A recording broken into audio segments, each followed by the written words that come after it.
والتي لا يزال يتمركز فيها عناصر القاعدة في بلاد المغرب الإسلامي. ومن الجزائر ينضم إلي مراسل فرانس 24 كمال زايد. أهلا بك كمال. هل اتضحت تفاصيل هذا الكمين وهل تبنت أي جهة مسؤوليتها عن العملية؟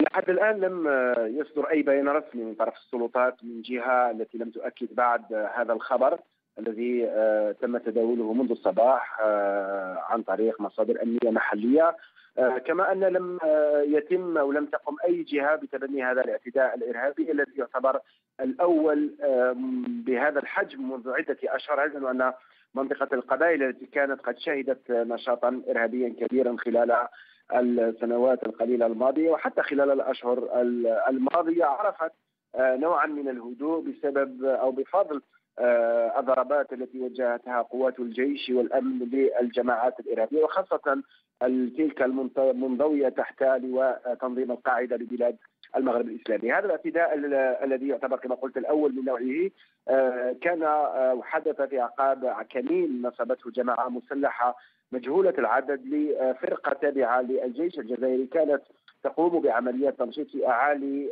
جبال تيزيزو في المنطقة الواقعة بين وصيف وإيبو دار والتي تبعد حوالي 50 كيلومترا جنوب شرق ولاية أو مدينة تيزيوزو. هذه منطقة واعرة، منطقة جبلية عرفت في وقت سابق تمركزا للجماعات الإرهابية، ورغم أنه إلى حد الآن كما قلت لم تتبنى أي جهة هذا الاعتداء الإرهابي، لكن المعلومات التي وصلتنا تشير إلى احتمال أن تكون أو يكون تنظيم القاعدة ببلاد المغرب الإسلامي الذي يقوده عبد الملك دروكال هو من يقف وراء هذا الاعتداء الإرهابي. قوات الجيش تواصل حاليا عمليات تنشيط في المنطقة والمناطق المحيطة بالموقع الذي وقع فيه هذا الاعتداء الذي خلف 14 قتيل حسب الحصيلة المتداولة حتى الآن، وهي حصيلة غير رسمية في انتظار حصيلة رسمية تقدمها السلطات في وقت لاحق ربما لهذا الاعتداء الإرهابي الذي يأتي في أعقاب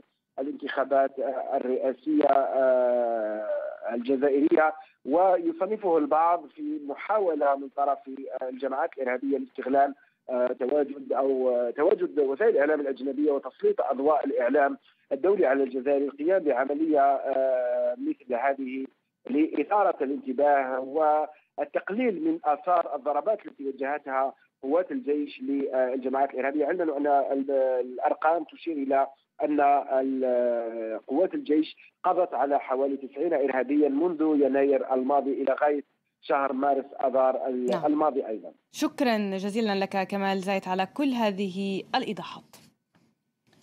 وصل الصحفيون الفرنسيون الأربعة الذين كانوا محتجزين في سوريا صباح اليوم إلى مطار فيلا كوبلي قرب باريس، حيث حظيوا باستقبال رسمي من قبل الرئيس الفرنسي فرانسوا أولوند وبحضور عائلات الصحفيين والعديد من زملائهم.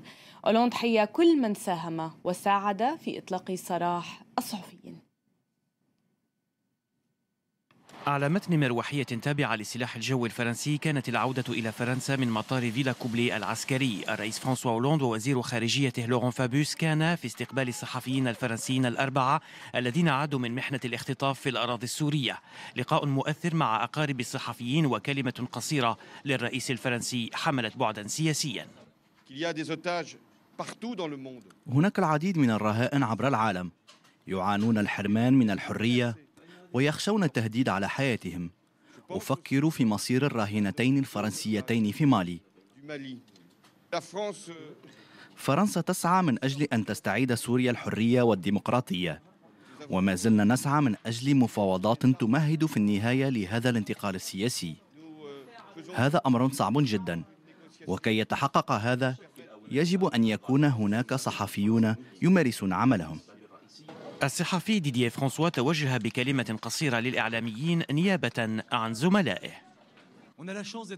نحن محظوظون لكوننا فرنسيين، ولأن الدبلوماسيين وأعوان الاستعلامات لم يدخروا جهدا في الليل والنهار وعلى مدار الأسبوع من أجل إخراجنا من هذا المكان، وهذا أمر رائع. ورغم النهاية السعيدة لعملية احتجاز الصحفيين الفرنسيين الأربعة، إلا أن لجنة حماية الصحفيين قالت إن سوريا تظل أخطر مكان في العالم بالنسبة للصحافة. أكدت رئيسة بعثة منظمة حظر الأسلحة الكيميائية في سوريا أن الحكومة السورية سلمت 80% من ترسانتها الكيميائية، مشيرة إلى أن هذه الوتيرة ستسمح لدمشق بالتخلص من كافة مخزونها الكيميائي بحلول 27